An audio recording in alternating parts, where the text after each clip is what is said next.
Bom dia, Deus te abençoe. Deus abençoe a tua casa em nome de Jesus. Este é o dia que o Senhor fez. E é uma alegria estar com você aqui no primeiro horário da manhã, 6 horas da manhã, buscando a presença do Senhor. Porque a palavra do Senhor diz: não só de pão viverá o homem, mas de toda a palavra que sai da boca do Senhor. Que Deus abençoe a tua esposa, que Deus abençoe o teu marido, que Deus abençoe os teus filhos. Deus abençoe você que é pai, você que é mãe. Deus abençoe os viúvos, as viúvas. Deus abençoe os solteiros e as solteiras em nome de Jesus. Amém?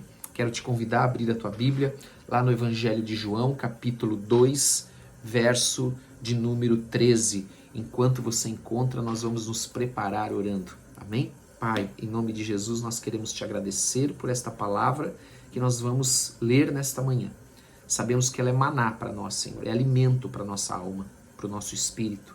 Em nome de Jesus, dá-nos o teu Espírito Santo para que tenhamos entendimento e compreensão desta palavra, para vivermos, para praticarmos a tua palavra em todo o tempo, em nome de Jesus. Amém e amém.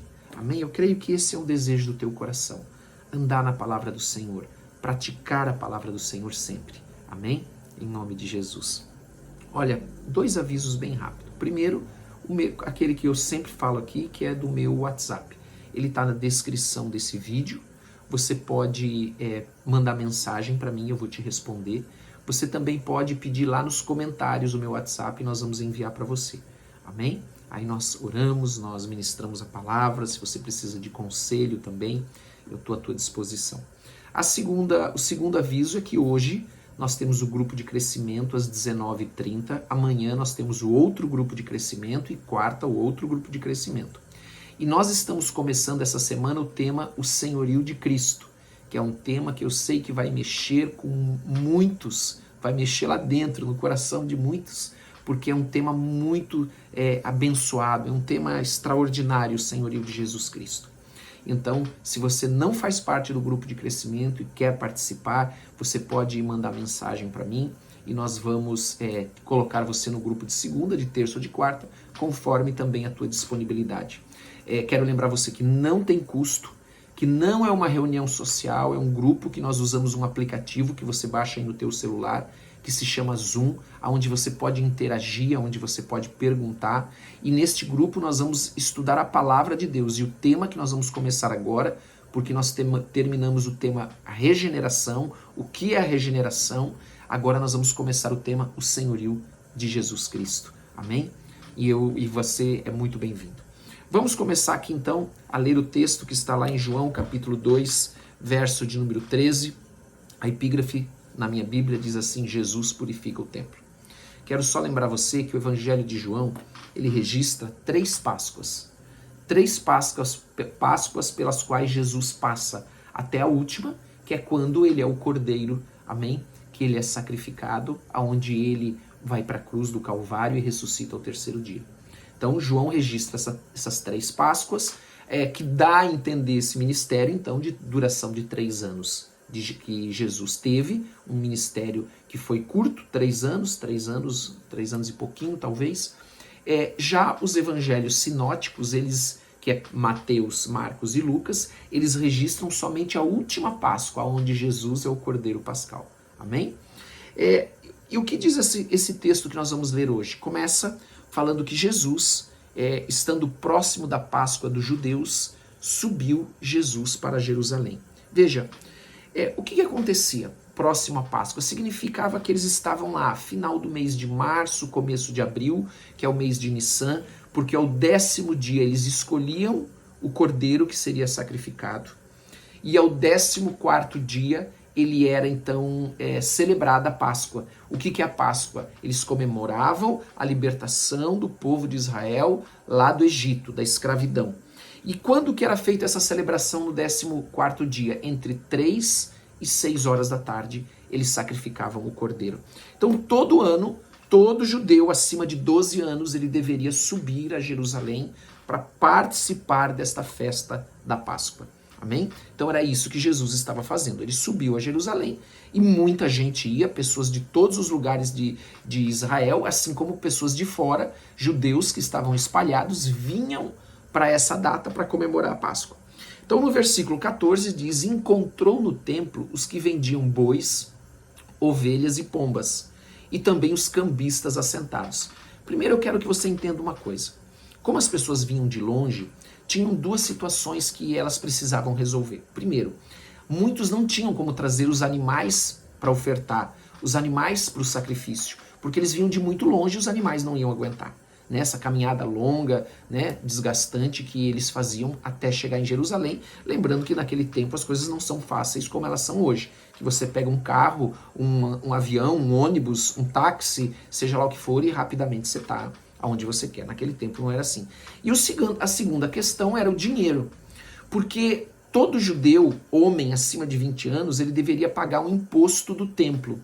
E esse imposto tinha que ser na moeda dos judeus. Não podia ser com moeda estrangeira, porque elas tinham referências à idolatria, frases, imagens que eram consideradas idolatria. Então eles precisavam trocar esse dinheiro. Então disso surgia um comércio, uma necessidade, onde ali aqueles mercadores, aqueles cambistas se aproveitavam dessa situação, porque era uma época que eles ganhavam então muito lucro, tinham muito lucro, ganhavam muito dinheiro, aonde eles vendiam os animais, porque esses animais tinham que ser aprovados, não era qualquer animal. O animal não podia ter defeito, não podia, tinha uma série de requisitos para serem cumpridos. Então isso se transformou num comércio. Então eles ganhavam dinheiro nesse comércio. Também ganhavam dinheiro os cambistas trocando dinheiro, que era a taxa que eles cobravam. Então quando Jesus chega lá, ele vê aquele comércio, e uma coisa interessante aqui que assim, é importante nós marcarmos isso, né? Frisarmos isso, que esse comércio ele era feito no pátio dos gentios. Porque havia um pátio mais externo que era chamado pátio dos gentios, onde os gentios, quem são gentios? Aqueles que não são judeus. Eles podiam ir até aquele pátio, eles não podiam passar dali. E esse pátio, que para os gentios seria um lugar de oração, de adoração, ele se transformou num lugar de comércio. Então Jesus ele vai até lá, né? Deixa eu ver se eu esqueci alguma coisa, não. Vai até lá e vê todo aquele comércio acontecendo ali.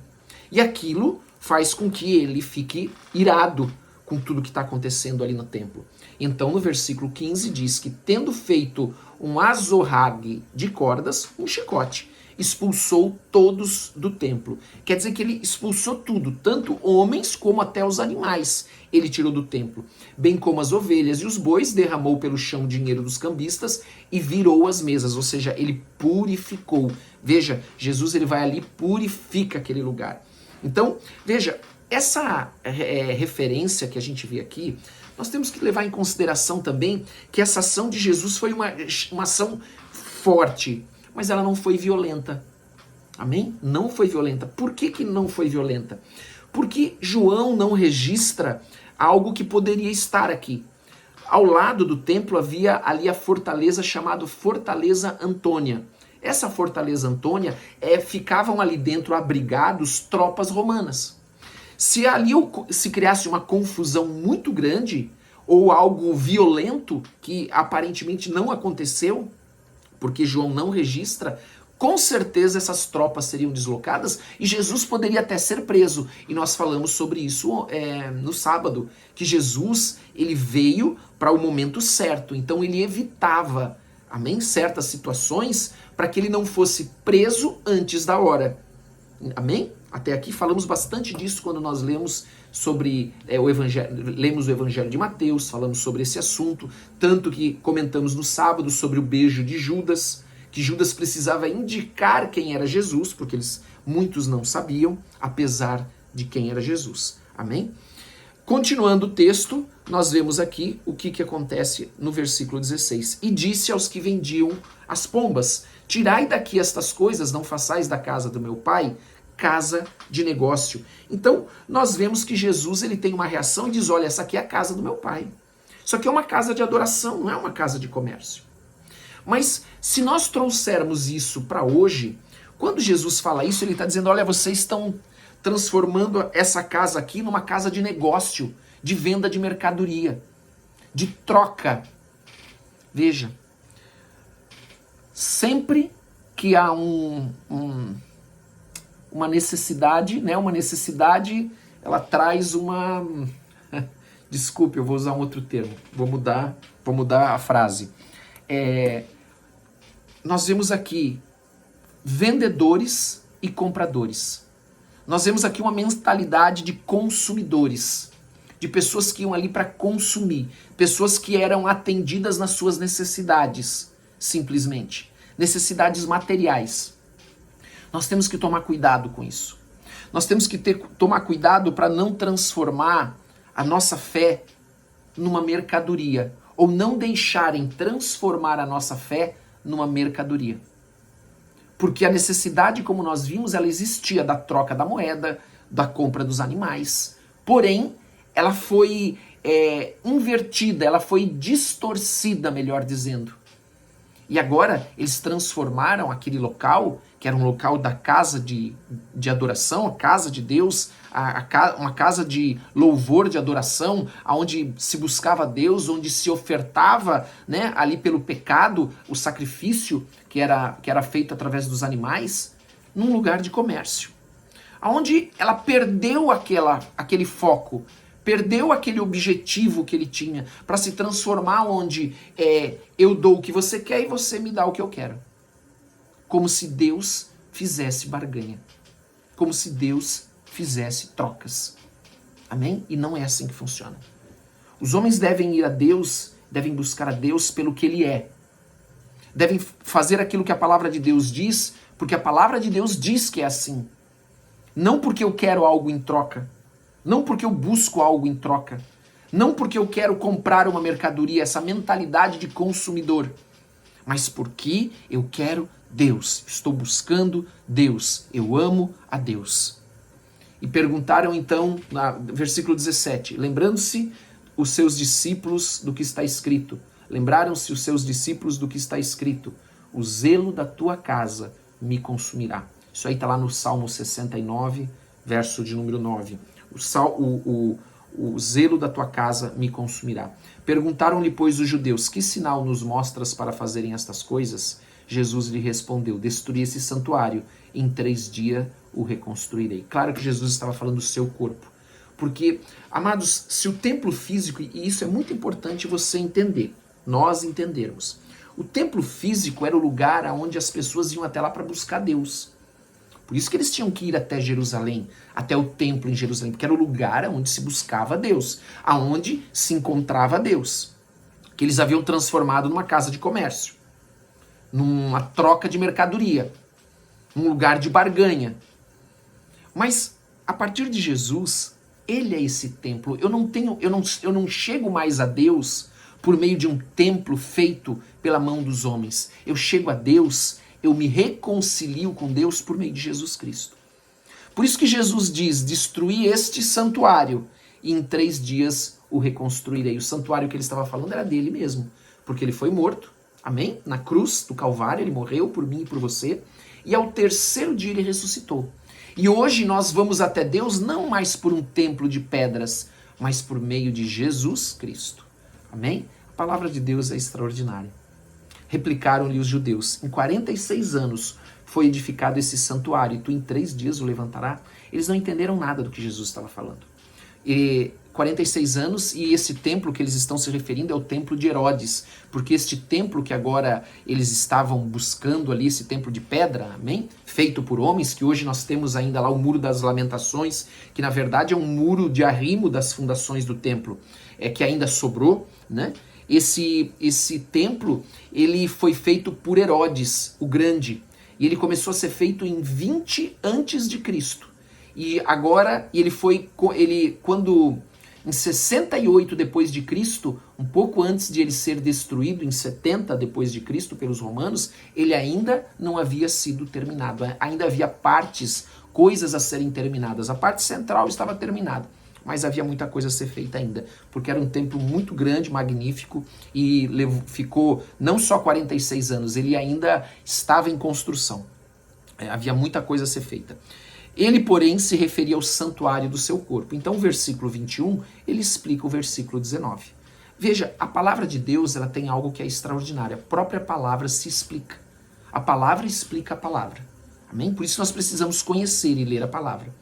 Quando, pois, Jesus ressuscitou dentre os mortos, lembraram-se os seus discípulos de que ele dissera isto e creram nas Escrituras e na palavra de Jesus. Para terminarmos, estando ele em Jerusalém durante a festa da Páscoa, muitos vendo os sinais que ele fazia creram no seu nome, mas o próprio Jesus não se confiava a eles, porque os conhecia todos e não precisava de que alguém lhe desse testemunho a respeito do homem, porque ele mesmo sabia o que era a natureza do homem. Veja, Jesus aqui, esse texto de João está dizendo assim, olha, Jesus ele não se impressionou com o entusiasmo das pessoas que viam ele realizando aqueles sinais, operando aqueles milagres, libertando, não, ele não se impressionou com esse entusiasmo das pessoas, porque crer, ele envolve mais do que um conhecimento intelectual, entende? É mais do que entender, do que conhecer, não.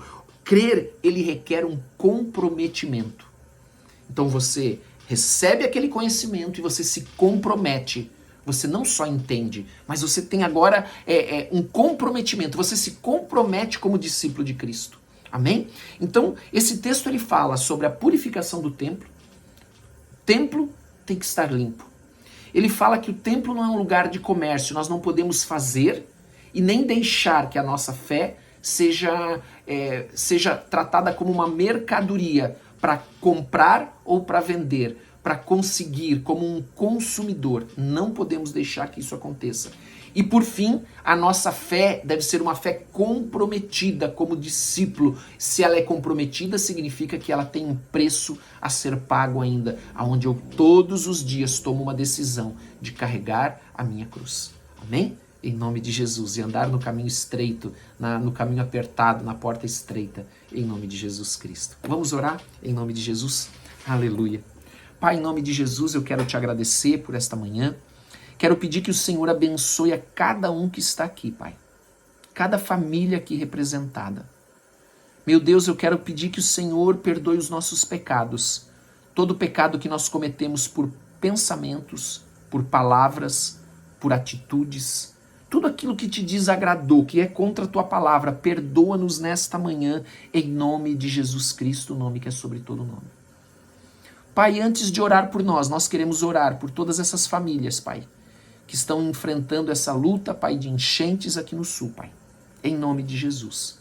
Pedindo que o Senhor, ó Deus, possa guardá-las, protegê-las, sustentá-las, em nome de Jesus Cristo, confortá-las, em nome de Jesus, para a tua honra e tua glória. Em nome de Jesus Cristo, Pai, nós queremos apresentar ao Senhor também, Pai, tudo que está acontecendo em Israel, Pai. Pedir que o Senhor possa abençoar Israel, Senhor. Que o Senhor possa abençoar, ó Deus, com toda sorte de bênçãos, Pai. Possa protegê-los, guardá-los, em nome de Jesus Cristo. E, Pai, nós queremos apresentar ao Senhor as nossas famílias. Queremos apresentar ao Senhor, ó Deus, em nome de Jesus, Pai, o marido, a esposa, os filhos.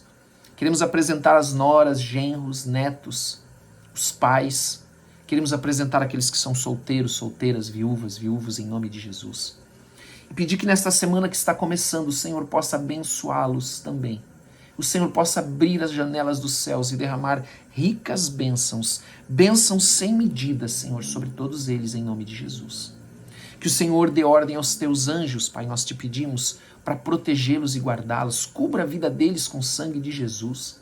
Meu Pai, nós pedimos que o Senhor traga bênçãos nas famílias, nos casamentos, nos filhos, e nós queremos declarar sobre a tua casa, sobre a tua vida, sobre a tua família, em nome de Jesus, o nome que tem todo o poder e toda a autoridade, porque é neste nome que as pessoas são salvas, são curadas e são libertas. Que o Senhor traga para a tua casa salvação, que o Senhor traga para a tua casa cura no corpo, na alma, cura nos relacionamentos, no casamento, dos pais com os filhos, dos filhos com os pais, em nome de Jesus.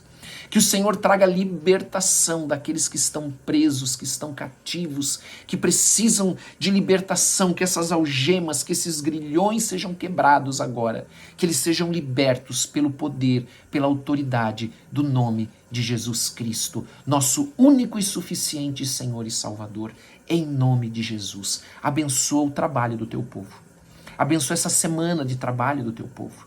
Que seja uma semana próspera. Abençoa o trabalho, abençoa o comércio, abençoa, Pai, em nome de Jesus, abrindo portas para que o teu povo prospere, para que o teu povo seja abençoado, em nome de Jesus. Como diz a tua palavra, que não falte nada no teu povo, para o teu povo, que as suas dispensas sejam cheias, para poder repartir, para poder abençoar aqueles que não têm, testemunhar do teu amor, da tua graça, por meio de Jesus Cristo.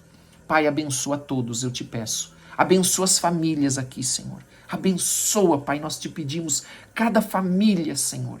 Abençoa, Pai, com toda sorte de bênçãos, em nome de Jesus Cristo. Amém e amém. Amém. Glória a Deus. Se você crê, diga amém. Eu creio em nome de Jesus. Não esqueça de dar like, não esqueça de compartilhar, não esqueça de colocar os teus pedidos de oração nos comentários. Nós sabemos o quanto ele é importante para você. Amados, nós oramos por todos, nós não deixamos de orar por ninguém. Oramos por todos, você não está sozinho, amém? Conte conosco, nós estamos aqui para ouvir você, para orar por você, você que está longe, perto, você que está desgarrado, perdido, você que foi abandonado, que está ferido, que está machucado, nós estamos aqui para te acolher em nome de Jesus, amém? A Igreja Prisco tem esse chamado, acolher aquelas ovelhas do Senhor, cuidar delas em nome de Jesus. Que Deus te abençoe muito. Deus abençoe a tua casa. Deus abençoe o teu dia, em nome de Jesus.